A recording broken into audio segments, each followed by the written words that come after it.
नमस्कार साथियों, मैं सुभी जायसवाल लोक बात द्वारा प्रस्तुत कहानियों के काफिले में आज प्रस्तुत कर रही हूँ सैयद इंशा अल्लाह खां की कहानी रानी केतकी की कहानी, जिसे हिंदी की सर्वप्रथम कहानी भी मानी गई है। यह वह कहानी है जिसमें हिंदी छूट और न किसी बोली का मेल है न पूट। सिर झुकाकर नाक रगड़ता हूँ उस अपने बनाने वाले के सामने जिसने हम सबको बनाया और बात में वह कर दिखाया कि जिसका भेद किसी ने न पाया। आतियाँ जातियाँ जो सांसें है उसके बिन ध्यान यह सब फासे है। यह कल का पुतला जो अपने उस खिलाड़ी की सुध रखे तो खटाई में क्यों पड़े और करवा कसेला क्यों हो। उस फल की मिठाई चखे जो बड़े से बड़े अगलों ने चखी है।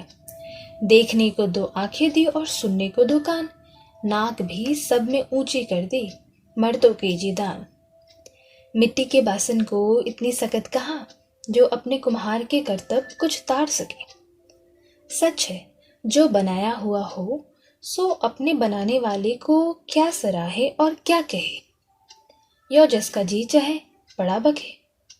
सिर से लगा पांव तक जितने रोंगटे हैं जो सब के सब बोल उठे और सराहा करे और उतने बरसों उसी ध्यान में रहे जितनी सारी नदियों में रेत और फूल फलिया खेत में है तो भी कुछ ना हो। कराहा करे। इस सिर झुकाने के साथ ही दिन रात जपता हूँ उस अपने दाता के भेजे हुए प्यारे को, जिसके लिए यो कहा जो तू ना होता तो मैं कुछ ना बनाता, और उसका चचेरा भाई जिसका ब्याह उसके घर हुआ उसकी सूरत मुझे लगी रहती है। मैं फूला अपने आप में नहीं समाता और जितने उनके लड़के वाले हैं उन्हीं को मेरे जी में चाह है और कोई कुछ हो मुझे नहीं भाता। मुझको उम्र घराने छूट किसी चोर ठग से क्या परी। जीते और मरते आसरा उन्हीं सबों का और उनके घराने का रखता हूँ 30 घड़ी।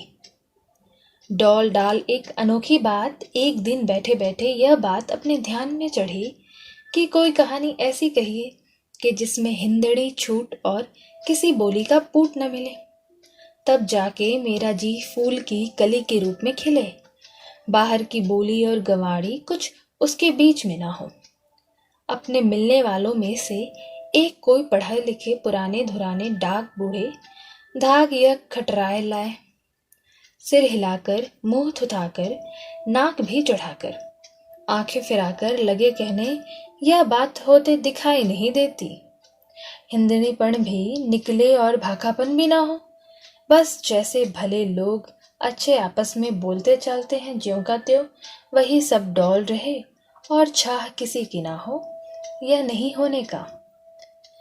मैंने उनकी ठंडी सांस का टहोटा खाकर झुंझलाकर कहा, मैं कुछ ऐसा बड़बोला नहीं जो राई को पर्वत कर दिखाऊं। जो मुझसे ना हो सकता तो यह बात मुंह से क्यों निकालता। जिस ढप से होता इस बखेरे को डालता। इस कहानी का कहने वाला यहाँ आपको जताता है और जैसा कुछ उसे लोग पुकारते हैं कहकर सुनाता है। दहना हाथ मुंह फेर जो मेरे दाता ने चाहा तो यह ताव भाव राव चाव और कूंद फांद लपट झपट दिखाऊं तो देखते ही आपके ध्यान का घोड़ा जो बिजली से भी बहुत चंचल अल्हड़पन में है, हिरन के रूप में अपनी चौकड़ी भूल जाए। टूक घोड़े पर चढ़ के अपने आता हूँ मैं, करतब जो कुछ है कर दिखाता हूँ मैं। उस चाहने वाले ने जो चाहा तो अभी कहता जो कुछ हूँ कर दिखाता हूँ मैं अब आप कान रख के आंखें मिला के सन्मुख होके टूक इधर देखिए किस ढंग से बढ़ चलता हूँ और अपने फूल के पंखड़ी जैसे होठों से किस किस रूप के फूल उगलता हूँ। कहानी के जीवन का उभार और बोलचाल की दुल्हन का श्रृंगार। किसी देश में किसी राजा के घर एक बेटा था। उससे के माँ बाप और सब घर के लोग कुंवर उदय भान करके पुकारते थे। सचमुच उसके जीवन की जोत में सूरज की एक जोत आ मिली थी। उसका अच्छापन और भला लगना कुछ ऐसा न था जो किसी के लिखने और कहने में आ सके। 15 बरस भर के उसने 16वें में पांव रखा था। कुछ यूं ही सीम से भिनती चली थी, पर किसी बात के सोच का घर घाट न पाया था और चाह की नदी का पाट उसने देखा न था। एक दिन हिरनी देखने को अपने घोड़े पर चढ़ के अटखेल और अल्हड़पन के साथ देखता भालता चला जाता था। इतने में जो एक हिरनी उसके सामने आई तो उसका जी लोटपोट हुआ। उस हिरनी के पीछे सब छोड़ छाड़ कर घोड़ा फेंका। कोई घोड़ा उसको पा सकता था? जब सूरज छिप गया और हिरनी आंखों से ओझल हुई, तब तो कुंवर उदयभान भूखा प्यासा उनीदा जम्भाया अंगड़ाया लेता हक्का बक्का होके लगा आसरा ढूंढने। इतने में कुछ एक अमराया देख पड़ी तो उधर चल निकला तो देखता है वो 40-50 रंडिया एक से एक जोबन में अगले झूला डाले पड़ी झूल रही थी और सावन गातिया है। ज्यों ही उन्होंने उसको देखा तू कौन की चिंगार सी पड़ गई। उन सभी में एक के साथ उसकी आंख लग गई। कोई कहती थी यह उचक्का है, कोई कहती थी एक पक्का है। वही झूले वाली लाल जोड़ा पहने हुए जिसको सब रानी केतकी कहते थे, उसके भी जी में उसकी चाह ने घर किया। पर कहने सुनने की बहुत सी नाह नुह की और कहा इस लग चलने को भला क्या कहते हैं, हक ना धक जो तुम झट से टपक पड़े। यह ना जाना यह रंडिया अपने झूल रही है, अजी तुम तो इस रूप के साथ इस रो बेधड़क चले आए हो, ठंडे ठंडे चले जाओ। तब कुंवर ने मसौस के मलीला खाके कहा इतनी रुखाइया ना कीजिए, मैं सारे दिन का थका हुआ एक पेड़ की छांव में ओस का बचाव करके पड़ा रहूंगा। बड़े तड़के धुंधल के मैं उठकर जिधर को मुंह पड़ेगा चला जाऊंगा। कुछ किसी का लेता देता नहीं। एक हिरनी के पीछे सब लोगों को छोड़ छाड़ कर घोड़ा फेंका था, कोई घोड़ा उसको पा सकता था? जब तलक उजाला रहा उसके साथ ध्यान में था, जब अंधेरा छा गया और जी बहुत घबरा गया, इन अमरायों का आसरा ढूंढकर यहाँ चला आया हूँ। कुछ रोक टोक तो इतनी न थी जो माथा ठनक जाता और रुका रहता, सिर उठाए हाँ पता चला आया। क्या जानता था वहाँ पद्मिनियाँ बड़ी झूलती पेंगे चढ़ा रही है, पर यूं बढ़ी थी बरसों में भी झूला करूँगा। यह बात सुनकर वह जो लाल जोड़े वाली सबके सिर धरी थी, उसने कहा हाँ जी बोलिया ठोलिया ना मारो और इनको कह दो जहाँ जी चाहे अपने पड़े रहे और जो कुछ खाने को मांगे इन्हें पहुँचा दो। घर आए को आज तक किसी ने मार नहीं डाली। इनके मुंह का डौल, गाल तमतमाए हुए और होठ पपड़ाए और घोड़े का हाफना और जी का कांपना और ठंडी सांसें भरना और ढाल हो गिर पड़ना इनको सच्चा करता है। बात बनाई हुई और सचौटी की कोई छिपती नहीं, पर हमारे इनके बीच कुछ ओट कपड़े लत्ते की कर दो। इतना आसरा पाके सबसे परे जो कोने में 5-7 पौधे थे, उनकी छाँव में कुंवर उदयभान ने अपना बिछौना किया और कुछ सिरहाने धरकर चाहता था कि सो रहे, पर नींद कोई चाहत की लगावट में आती थी। बड़ा बड़ा अपने जी से बातें कर रहा था। जब रात साए साए बोलने लगी और साथ वालियाँ सब सो रही, रानी केतकी ने अपनी सहेली मदनबान को जगाकर यूं कहा, अरे ओ तूने कुछ सुना है? मेरा जी उस पर आ गया है और किसी डॉल से थम नहीं सकता। तू सब मेरे भेदों को जानती है ना? अब होने जो हो सो हो, सिर रहता रहे जाता जाए, मैं उसके पास जाती हूँ, तू मेरे साथ चल।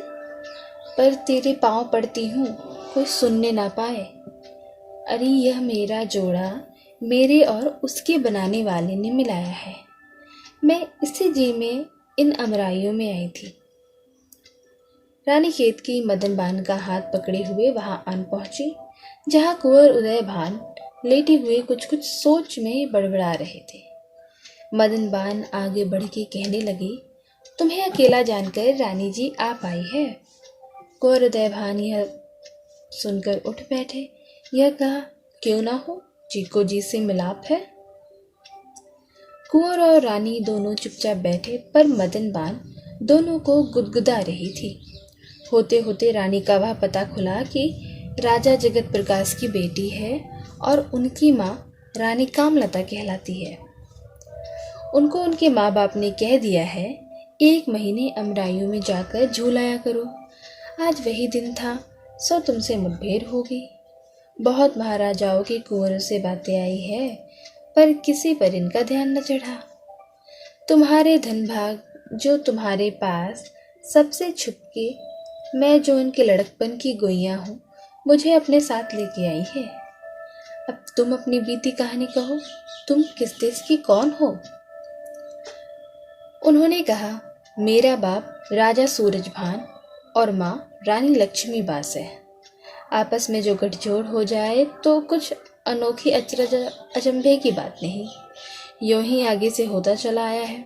जैसा मुंह वैसा थप्पड़, जोड़ तोड़ टटोल लेते हैं। दोनों महाराजाओं को यह चितचाही बात अच्छी लगेगी, पर हम तुम दोनों के जी का गठजोड़ चाहिए। इसी में मदन बान बोल उठे, सो तो हुआ, अपनी अपनी अंगूठियां हेर फेर कर लो और आपस में लिखौती लिख दो, फिर कुछ हचर मचर ना रहे। कुंवर उदय भान ने अपनी अंगूठी रानी केतकी को पहना दी और रानी ने भी अपनी अंगूठी कुंवर की उंगली में डाल दी और एक धीमी सी चुटकी भी ले ली।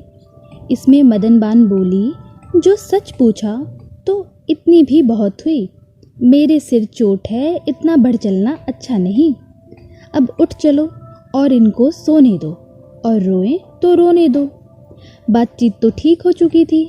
पिछले पहर से रानी तो अपनी सहेलियों को लेकर जिधर से आई थी उधर को चली गई और कुंवर उदय भान अपने घोड़े की पीठ लगाकर अपने लोगों से मिलके अपने घर पहुँचे। कुंवर जी का अनूप रूप क्या कहूँ, कुछ कहने में ना आता। न खाना न पीना, न लग चलना, न किसी से कुछ कहना न सुनना। जिस ध्यान में थे उसी में गुथे रहना और घड़ी घड़ी कुछ कुछ सोच सोच सिर धुनना। होते होते इस बात का लोगों में चर्चा फैल गया। किसी किसी ने तो महाराज और महारानी से भी कहा, दाल में काला है। वह कुंवर उदय भान जिससे तुम्हारे घर का उजाला है, इन दिनों कुछ उसके बुरे तेवर और बेडौल आंखें दिखाई देती है। घर से बाहर तो पाँव नहीं धरता। घर वालियाँ जो किसी डॉल से कभी बहलाती है तो और कुछ नहीं करता, एक ऊंची सांस लेता है, और जो बहुत किसी ने छेड़ा तो छपरखट पर जाकर अपना मुंह लपेट के 8-8 आंसू पड़ा रोता है। यह सुनते ही माँ बाप दोनों कुंवर के पास दौड़े आए। गले लगाया, मुंह चूमा, पाँव पर बेटे के गिर पड़े, हाथ जोड़े और कहा, जो अपने जी की बात है सो कहते क्यों नहीं। क्या दुखड़ा है जो पड़े पड़े कड़ाहते हो। राजपाट जिसको चाहो दे डालो, कहो तो तुम क्या चाहते हो। तुम्हारा जी क्यों नहीं लगता। भला वह है क्या जो हो नहीं सकता। मुंह से बोलो, जी को खोलो, और जो कहने में कुछ सोचते हो तो अभी लिख भेजो। जो कुछ लिखोगे ज्यों की त्यों वही करेंगे।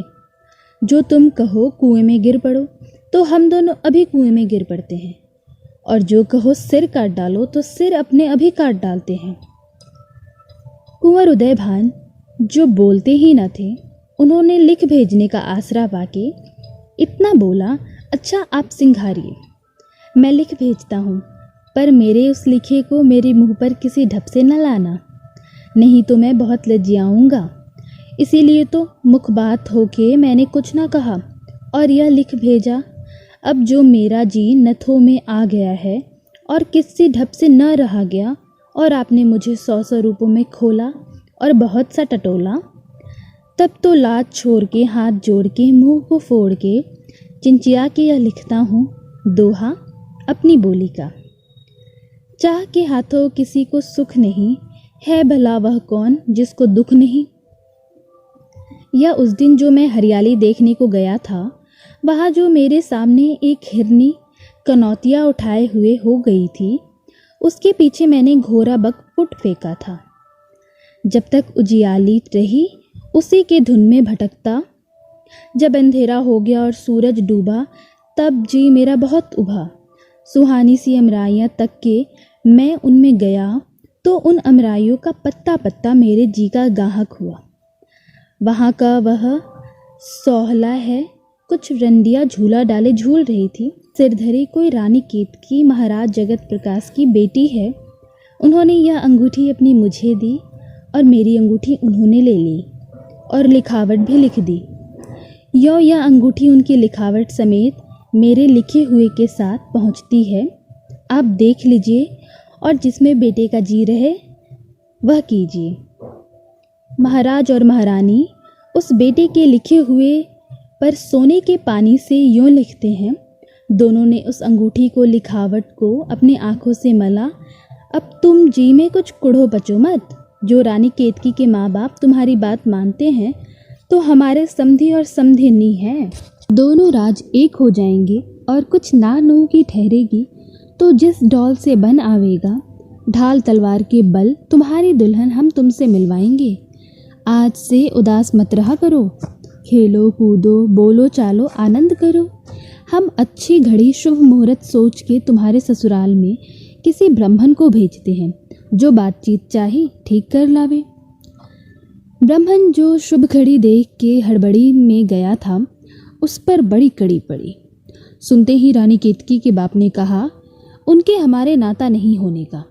उनके बाप दादे हमारे बाप दादे के आगे सदा हाथ जोड़ के बातें किया करते थे और टूक जो तेवड़ी चढ़ी देखते थे बहुत डरते थे। क्या हुआ जो अब वह आगे बढ़ गए और ऊंचे पर चढ़ गए। जिसके माथे हम बाएं पांव के अंगूठे से टीका लगावे, वह महाराजाओं का रामा हो जाए। किसका मुंह जो यह बात हमारे मुंह पर लावे। ब्राह्मण ने जल भून के कहा, अगले भी ऐसा ही कुछ विचारते हैं और भरी सभा में यही कहते थे। हम में और उनमें कुछ गोत की तो मेल है नहीं, पर कुंवर की रट के आगे हमारा कुछ नहीं चलता। नहीं तो ऐसी ओछी बात कब हमारे मुंह से निकलती। यह सुनते ही उस महाराज ने ब्राह्मण के सिर पर फूलों की छड़ी फेंक मारी और कहा, जो ब्राह्मण की हत्या का धड़क्का ना होता तो तुमको अभी चक्की में डलवा डालता। इसको ले जाओ और एक अंधेरी कोठरी में मूंद रखो। जो इस ब्राह्मण पर बीती सो सब कुंवर उदय भान के माँ बाप ने सुनते ही लड़ने की ठान ली। अपना ठान बांध कर दल बादल जैसे घिर जाते हैं चढ़ आया। जब दोनों महाराजाओं में लड़ाई होने लगी, रानी केतकी सावन भादों के रूप में रोने लगी और दोनों के जी पर यह आ गई यह कैसी चाहत है जिसमें लहू बरसने लगा और अच्छी बातों को तरसने लगा। कुंवर ने चुपके से यह कहला भेजा, अब मेरा कलेजा टुकड़े टुकड़े हुआ जाता है। दोनों महाराजाओं को आपस में लड़ने दो। किसी डॉल से जो हो सके तो मुझे अपने पास बुला लो। हम तुम मिलके किसी और देश निकल चले। होनी हो सो हो, सिर रहता रहे जाता जाए। एक मालिन जिसको फूल कली कर सब पुकारते थे, उसने उस कुंवर की चिट्ठी किसी फूल की पंखुड़ी में लपेट कर रानी केतकी तक पहुंचा दी। रानी ने उस चिट्ठी को अपनी आंखों से लगाया और मालिन को एक थाल भर के मोती दिए और उस चिट्ठी की पीठ पर अपने मुंह की पीक से यह लिखा, ऐ मेरे जी के ग्राहक, जो तुम मुझे बोटी बोटी करके चील कौवों को दे डाले तो भी मेरी आंखों चैन और कलेजे सुख हो, पर यह बात भाग चलने की अच्छी नहीं। इसमें एक बाप दादे की चिट लग जाती है। अब जब तक माँ बाप जैसा कुछ होता चला आता है, उसी डॉल से बेटे बेटी को किसी पर पटक न मारे और सिर से किसी के चेपक न दे। तब तक यह एक जो तो क्या, जो करोड़ जीत जाते रहें तो कोई बात नहीं रुचती। यह चिट्ठी जो 20 भरी कुंवर तक जा पहुंची, उस पर कई एक थाल सोने के हीरे मोती पुखराज के खचाखच भरे हुए निछावर करके लुटा देता है और जितने उसे बेचैनी थी उससे चौगुनी पचगुनी हो जाती है। और उस चिट्ठी को अपने उस गोरे डंक पर बांध लेता है। आना जोगी महेंद्रगिरि का कैलाश पहाड़ पर से और कुंवर उदयभान और उनके माँ बाप को हिरने हिरन कर डाला। जगत प्रकाश अपने गुरु को, जो कैलाश पहाड़ पर रहता था, लिख भेजता है, कुछ हमारी सहायता कीजिए, महाकठिन विपदा भार हम पर आन पड़ी है। राजा सूरजभान अब यहाँ तक भाव भी लिया है जो उन्होंने हमसे महाराजाओं से डौल किया है। कैलाश पहाड़ जो 1 डौल चांदी का है, उस पर राजा जगत प्रकाश का गुरु, जिसको महेंद्रगिर सब इंद्रलोक के लोग कहते थे, ध्यान ज्ञान में कोई 90 लाख आतियों के साथ ठाकुर के भजन में दिन रात लगा रहता था। सोना रूपा तांबे रांगे का बनाना तो क्या, और गुटका मुंह में लेकर उड़ना परे रहे। उसको और बातें इस ढब की ध्यान में थी जो कहने सुनने से बाहर है।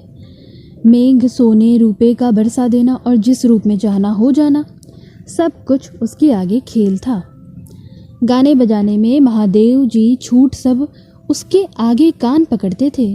सरस्वती जिसकी सब लोग कहते थे, उसने भी कुछ कुछ गुनगुनाना उसी से सीखा था।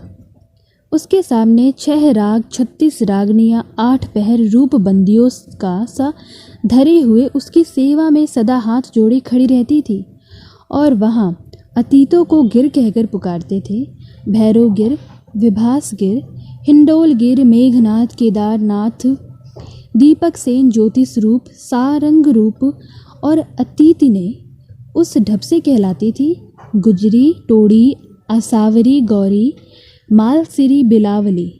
जब चाहता अधर में सिंहासन पर बैठकर उड़ाए फिरता था और 90 लाख अतीत गुटके उसके मुंह में लिए, गेरुए वस्त्र पहने, जटा बिखेरे उसके साथ होते थे।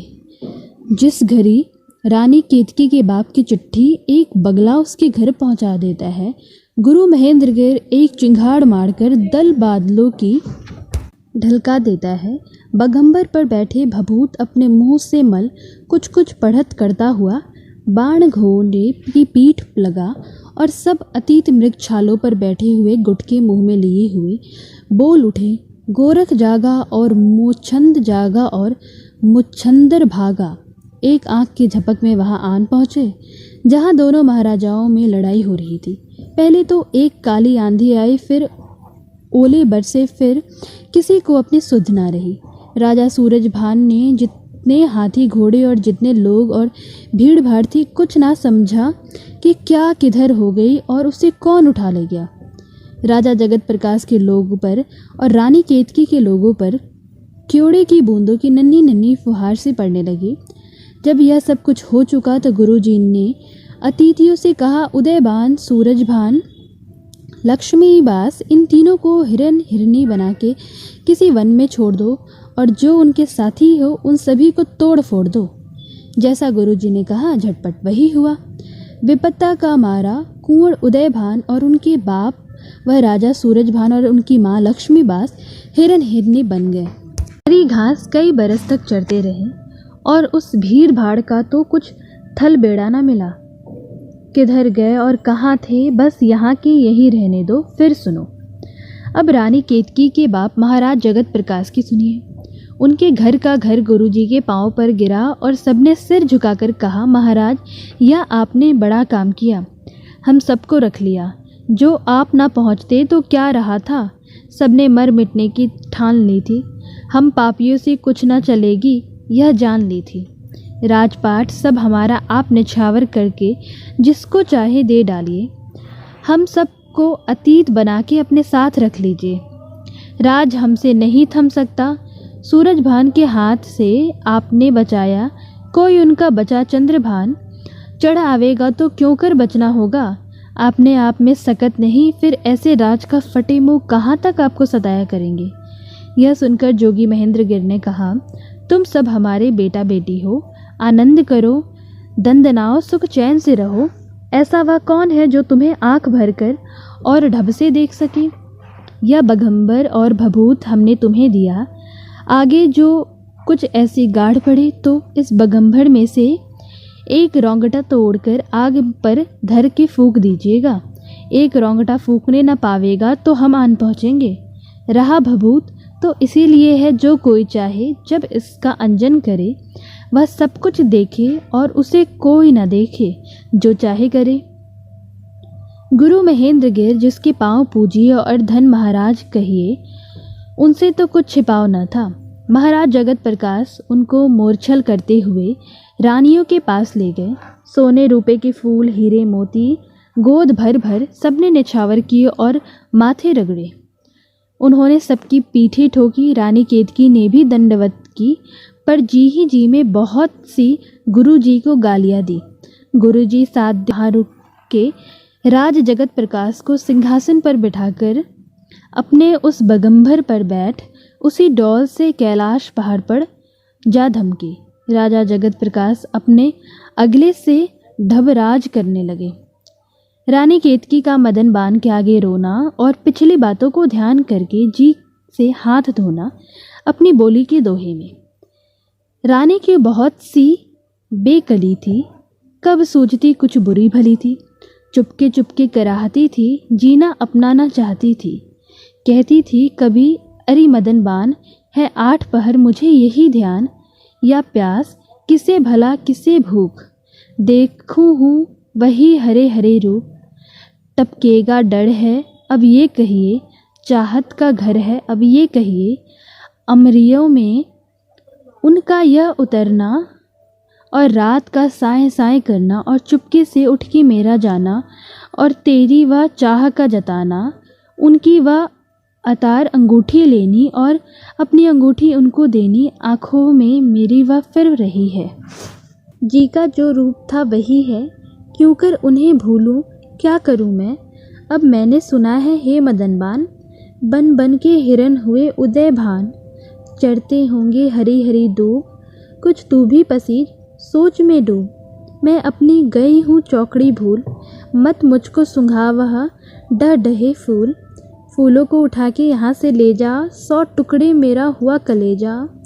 बिखरे जी को न कर इकट्ठा, एक घास का लाद के रख दे पट्टा। हरियाली उसी को देख लूँ मैं, कुछ और तो तुझको क्या क्या कहूँ मैं।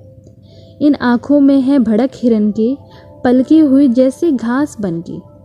जब देखिए डबडबा रही है, उसे आंसू से छा रही है। यह बात तो जी में गड़ गई है, एक ओस सी मुझ में पड़ गई है। इसी डॉल में जब अकेली होती थी तब मदन बान के साथ ऐसे ही कुछ मोती पिरोती थी। भभूत मांगना रानी केतकी का, अपनी माँ रानी कामलता से आँख मिचौली खेलने के लिए और रूठ रहना, और राज जगत प्रकाश का बुलाना और प्यार से कुछ कुछ कहना और वह भभूत देना। एक रात रानी केतकी ने अपनी माँ रानी कामलता को भुलावे में डाल के यह पूछा, गुरुजी गुसाई महेंद्र गिर ने जो भभूत मेरे बाप को दिया था वह कहाँ रखा हुआ है और उससे क्या होता है। उसकी माँ ने कहा, मैं तेरे वारी, तू क्यों पूछती है। रानी केतकी कहने लगी, आँख मिचौला खेलने के लिए चाहती हूँ। जब अपनी सहेलियों के साथ खेलूं और चोर बनूं तो कोई मुझको पकड़ ना सके। रानी कामलता ने कहा, यह खेल के लिए नहीं है, ऐसे संभाल को डाल रखे हैं, क्या जाने कोई घड़ी कैसी है कैसी नहीं। रानी केतकी अपनी माँ की इस बात से अपना मुंह थुथा के रूठ गई और दिन भर खाना न खाया। महाराज ने जो बुलाया तो कहा, मुझे रुच नहीं। तब रानी कामलता बोल उठी, अजी तुमने कुछ सुना भी या नहीं। बेटी तुम्हारी आँख मिचौली खेलने के लिए वह भभूत गुरुजी का दिया हुआ मांगती थी, मैंने न दिया और कहा लड़की या लड़कपन की बातें अच्छी नहीं, किसी बुरी दिन के लिए गुरुजी दे गए हैं, इसी पर मुझसे रूठी है। बहुतेरा बहलाती फुसलाती हूँ, मानती ही नहीं। महाराज ने कहा, भभूत तो क्या, मुझे अपना जी भी उससे प्यारा नहीं। मुझे उसके एक पहर के बहल जाने पर एक जी तो क्या, लाख जी हो तो दे डाले। रानी केतकी को डिबिया के में से थोड़ा सा भभूत दिया। कई दिन तलक भी आँख मिचौली अपने माँ बाप के सामने सहेलियों के साथ खेलती, सबको हंसाती रही। जो 100 थाल मोतियों के निछावर हुए कि क्या कहूँ। एक चूहल थी जो कहिए तो करोड़ों पोथियों में ज्यों की त्यों ना आ जा सके। रानी केतकी का चाहत से बेकल होना और मदन बान का साथ देने से इनकार करना। एक रात रानी केतकी उसी ध्यान में मदन बान से यूँ बोल उठी, अब मैं निगोड़ी लाज से कूट करती हूँ, तू मेरा साथ दे। मदन बान ने कहा, क्यों कर? रानी केतकी ने वह भभूत का लेना उसे बताया और यह सुनाया, यह सब आँख मिचौवल के झाई झप्पे मैंने इसी दिन के लिए कर रखे थे। मदन बान बोली, मेरा कलेजा थरथराने लगा। अरे यह माना जो तुम अपनी आँखों में उस भभूत का अंजन कर लोगी और मेरी भी लगा दोगी तो हमें तुम्हें कोई न देखेगा और हम तुम सबको देख पाएंगी। पर ऐसी हम कहाँ जी चली जो बिन साथ जोबन लिए बन बन में पड़ी भटका करे और हिरणों की सींग पर दोनों हाथ डालकर लटका करे। और जिसके लिए यह सब कुछ है सो वह कहाँ और होए तो क्या जाने। जो यह रानी केतकी है और यह मदन बान निगोड़ी नोची खसौटी उजड़ी उनकी सहेली है। चूल्हे और भाड़ में जाए यह चाहत, जिसके लिए अपने माँ बाप को राजपाट सुख नींद लाज छोड़कर नदियों में कछाड़ों में फिरना पड़े, सो भी बेडौल। जो वह अपने रूप में होता तो भला थोड़ा बहुत आसरा था। न जी, यह तो हमसे न होगा।